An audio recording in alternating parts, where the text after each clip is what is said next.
The centre of that area, right bang in the middle, will be your zero line. The zero line is calculated using the director and the map trigonometry. Normally we have a minimum of 8 guns. Each of those 8 guns have to be zeroed in.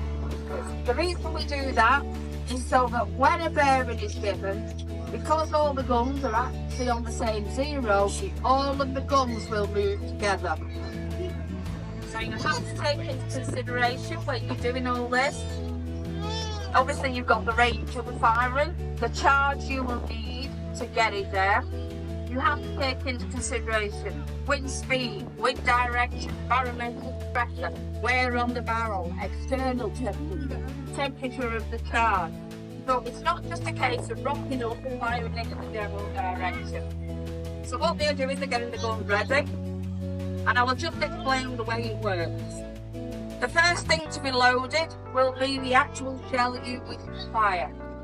The yellow is high explosive, HG.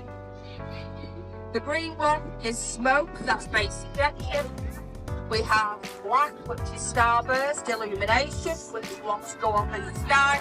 And we have solid shot, which is anti-tank. Obviously these weigh 25 pounds, which is where you get the 25 pound an aim from. That's all except solid shot, which is 20 pounds. You can hold it, will be tested later. Now, once you've loaded the shell, the brass band at the bottom of the shell, using the rammer, it is rammed up into the barrel. The brass band engages in the rifle, and when you fire, that makes it spin. The next thing you need to put in the brass cartridge. Inside every brass cartridge is already preloaded. Now the easy way to explain it, charge 1 is the smallest bang. So if I'm on charge 1, I'll leave the charge 1 inside, throw the other 2 away. If it's charge 2, those 2, put that one away. If it's charge 3, I use all 3, and on food charge, that's another separate charge. There are also intermediate charges that you can use, which you have. There is 1 between 1 and 2, and 2 between 2 and 3. See, I told you it's complicated. So now the guys are all in place, they're ready to start. The gun positions. Number 1 stands directly behind the gun. He is the one in charge of the gun, and only he can tell it to fire. Doesn't matter what anybody else says, he is the one to fire. He can make sure that everything is safe and he double checks that everything is correct. Number 2 is on the right hand side of the gun, and under his arm he has a rammer. That is the thing that pushes the charge up into the barrel. Number 3, he is sitting down. He is the brains of the operation. He is actually the one that puts the range onto the range code, sets the bearings and gets them to move the gun on to the correct bearing. Number 4, he actually loads it. So he's loading the shells.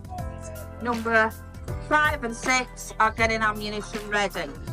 Obviously we're going to be firing a few rounds today because the explosives we use is very expensive, but these guns will fire thousands and thousands of rounds.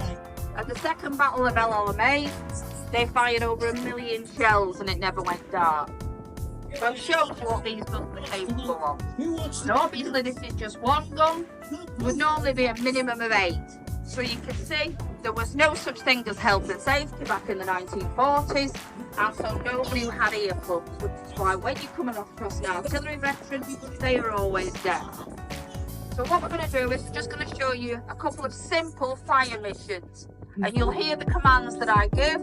Everything we do is the 1944 gun drill, and it's done exactly to the manual.